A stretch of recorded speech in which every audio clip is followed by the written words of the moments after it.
The hiring manager, who is he, she? Is it worth learning about hiring tools? Hiring managers.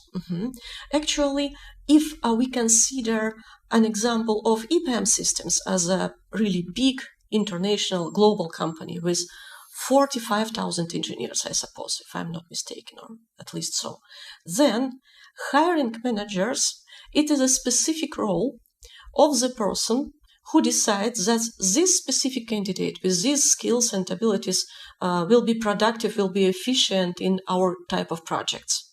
It's not the person who evaluates technical skills. We have technical interviewers separately. Yeah? And hiring manager, it is rather a person who identifies that this specific candidate has more possibilities than limitations for our company.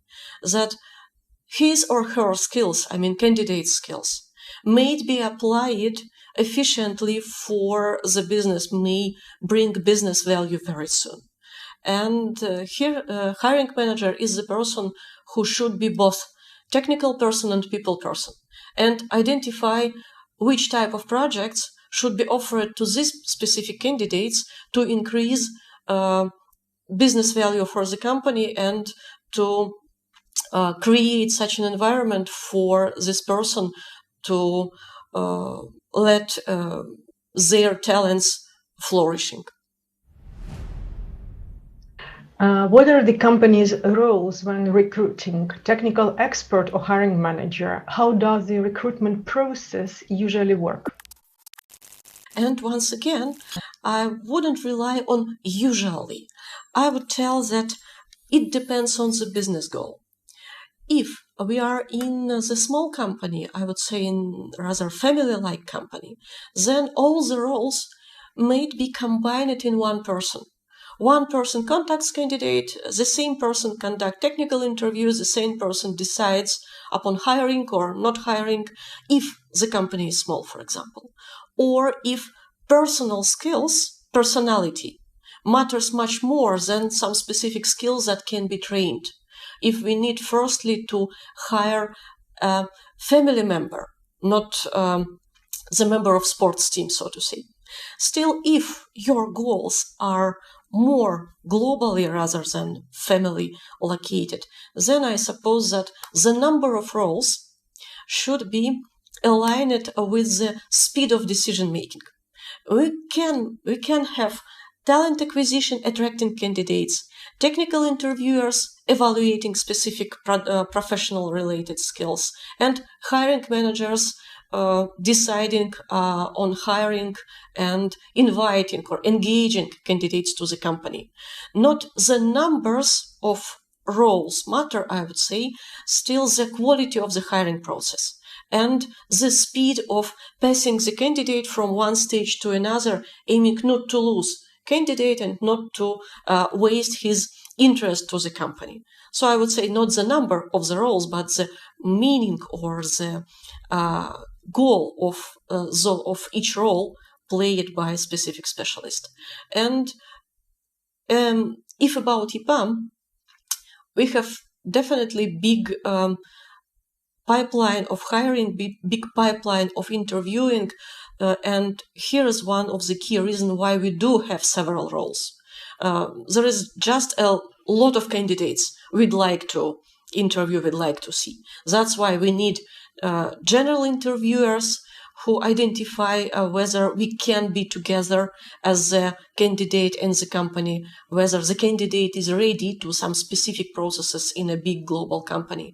Then we have technical interviewers for specific professional related skills and hiring managers next.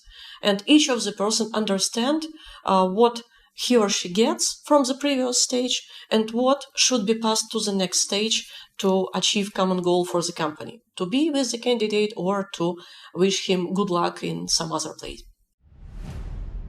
Techniques are used during the interview to understand whether a person has the requisite personal qualities to work in the company or on a specific project. Thank you for the question. I like inventorying, discussing specific tooling during the interview, because every interviewer, I suggest, or I believe, every interviewer has his or her favorite tools or favorite questions, maybe favorite approaches. And if comparing with some specific position, for example, if you'd like to hire a driver, a personal driver, you would rather not ask him or her what is inside the engine, how fast this specific car is speeded up from 0 to 100 kilometers per hour or something like this. You would rather not dive deeper into theoretical question. At least that's my approach. If I need to hire a driver, then I need to evaluate how this person reacts to traffic jams, to some specific environments like heavy rain or ice in winter, how careful this person is to me as to the passenger, to the client. So I need to evaluate some specific tasks and assignments this person is expected to do. And from assignment comes the variety of tools, questions, cases, projective approaches, projective questions. And my approach, I would prefer, if it's possible, to simulate a condition or a specific situation where the core skills, the core competency of the candidate will be revealed. If it's about a driver, I would prefer to sit next to him on the passenger seat and to spend few hours in the middle of a big city, seeing him or her driving, seeing how this person reacts on changing environment, how nervous or how calm this person stays, and make my choice based on observables. Unfortunately, during the interview, we have no such a comfort to be with the person for a couple of hours and to engage this candidate in every possible circumstances and every possible conditions in real project. That's why my approach would be, and once again, that's my personal understanding, to simulate during the interview, to create an environment where a core competency of the candidate is revealed. For example, if I need customer communication as a core competency for business development manager, for salesperson, even for solution architect presenting a solution to the customer, then I would play a customer role. Moreover, I would play neglecting customer role or technically non-aware customer role, asking, no, I'm not technical person. Please do it once again. Please explain it to me in more details, but do not use your technical stuff, your buzzwords. Just explain me my benefits.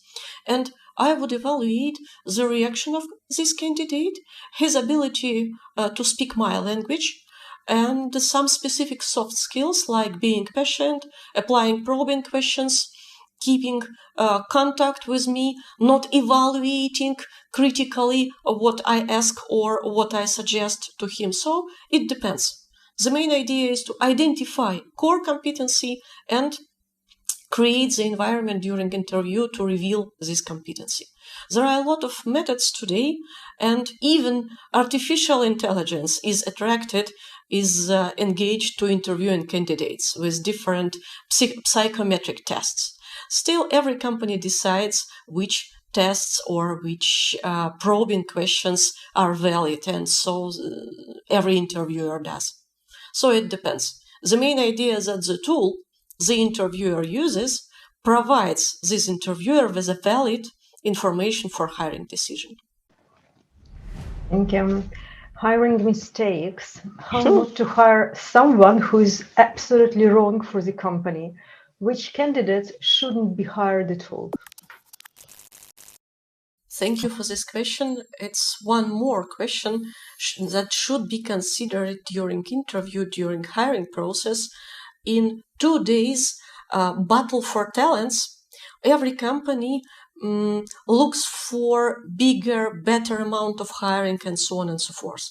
Still, returning to the idea that every candidate is a balance between pros and cons, between possibilities and risks, we should consider which risks make this specific candidate not our team player or not very valuable for our team.